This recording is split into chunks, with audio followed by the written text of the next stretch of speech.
Defense team naman ni VP Sara Duterte handa na sa panibagong impeachment case sa inihain sa Kamara laban sa pangalawang Pangulo. Kasama natin sa balitang yan si Rajuman Joyce Adra. RMN Live Reports!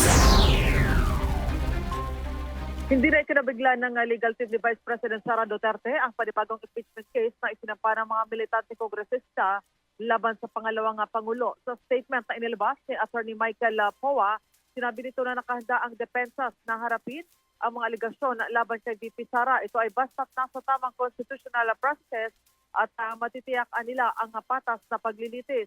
Tinukoy din ni Attorney Poa ang inilahad ng Supreme Court na ang impeachment ay hindi political process. Sa lipituan niya ay dapat na sinusuportahan ng mga ebidensya, standards at due process. Sama mo sa DTXL Manila, Rajuman Joyce Collantes Adra, Tatak RMN. RMN Network News!